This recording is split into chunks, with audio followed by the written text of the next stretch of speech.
Hello, McAllen. I'm Crystal Garcia, and today we're in the studio talking about a very important event that's coming up. Now, joining us today, I have two amazing guests to help discuss this subject. One of them is Ann Fortescue, and she will be representing IMOS, the City of McAllen's museum, and of course, as well, I will also be introducing the wonderful Rabbi Farb. So thank you so much for being here and joining us today. Now, this is a pretty important topic. We're actually discussing Hate Ends Now, the cattle car exhibit. So, Ann, first off, in IMOS, is this the first time that this will be here? Yes. So we were so fortunate and honored to be invited to host this traveling exhibition, Hate Ends Now, the cattle car exhibit, that the San Antonio Holocaust Memorial Museum is organizing their South Texas tour for this exhibition. And we were invited to be the host location. So we've been working closely with Rabbi Farb, members of Temple Emmanuel, and the City of McAllen to ensure that when the exhibition arrives, everything's set up and in place and ready for public tours, which will be on Friday, February 16th from 10 a.m. to 4 p.m. Perfect. Now, Rabbi Farb, this is when the second you hear the word Holocaust, it pretty much just right away takes you back, right? There's a lot of people who think of their history books and Holocaust, and there are some still living that actually went through that and experienced it. Now, you working with the Jewish community right here in McAllen, tell me exactly what this exhibit means to you. Well, as you mentioned, there are, this is not ancient history. These are our families, our grandparents. I have, there are many folks here in the community, in the Jewish community of McAllen and the Rio Grande Valley who have family who either escaped the fate of the Holocaust or family who died in the Holocaust. And throughout my career, I've worked closely with survivors, although most of them are getting on in years and they will not be around forever, which is why it's so important to have an exhibit like this coming in to share their stories with the next generation. We hope that families of all ages will come and be a part of learning about the stories in what really is a incredible, 360-degree experience that we have the privilege of hosting here in our city and at IMAS.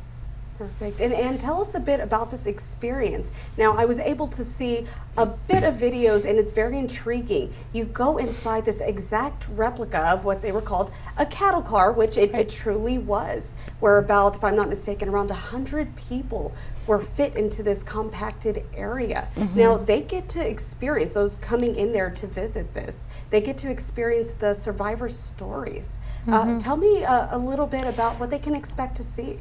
Well, I think you've captured it. It's definitely immersive.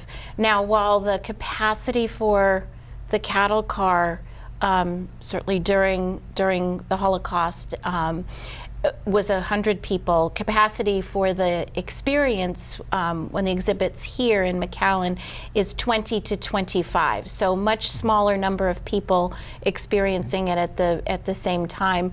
And I think we've also been in conversation with Leslie Davis Met, who is the executive director of the San Antonio Holocaust Museum. And I think one of the things that has that she said that has resonated with me is that certainly the exhibition centers around the Holocaust experience, but the larger message really is the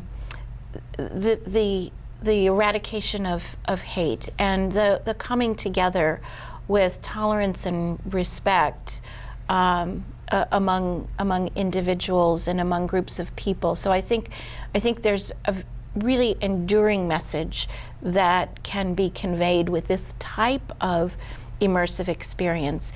And I think one of the other things about museum experiences is that you can put yourself in an environment and in many ways kind of focus very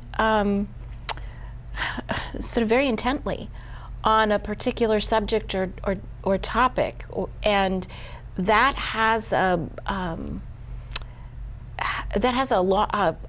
profound staying power. I think we all have in our memory some type of experience where, you know, we were just sort of fully in the moment, and it stays with us. And in this day of media and interruptions, I think museums have a really important role to play in terms of reminding us about sort of being present in the moment and both enjoying but also learning. Perfect. And I love that you said learning. Rabbi Farb, I think a lot of times people see Holocaust events or such as this one and they think, well, this isn't for me. How can I relate if I'm not Jewish? Would you like to tell something to those who may have those thoughts? Absolutely. We know that the Holocaust is an event that not only affected the Jewish community, but affected the whole world. That this is something that touched the lives of every single person living and still touches our lives today.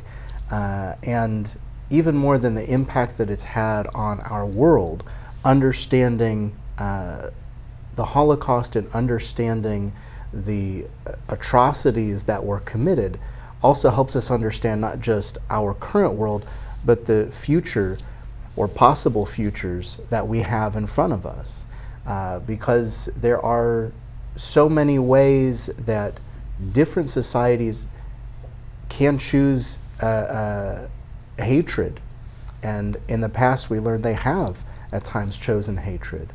And certainly our hope is that we will learn, all of us as a society, how to avoid that, because it's easier than you might think to fall into some of the traps that led step by step to the Holocaust. This was not something that happened overnight, that 6 million Jews were killed and untold millions of others. It was something that happened by stages, and being able to recognize that in our world, to recognize when hate is growing in influence, helps us to be on the side of positivity, of good, of inclusion, of being a bulwark against discrimination. And who among us hasn't experienced discrimination at some point in our lives? To know that we have tools to resist and to nullify discrimination is a very powerful thing. So I hope that many, many people, although I know it is limited availability because of the size of the exhibit, I hope that everyone who's able to be there can make time to do it.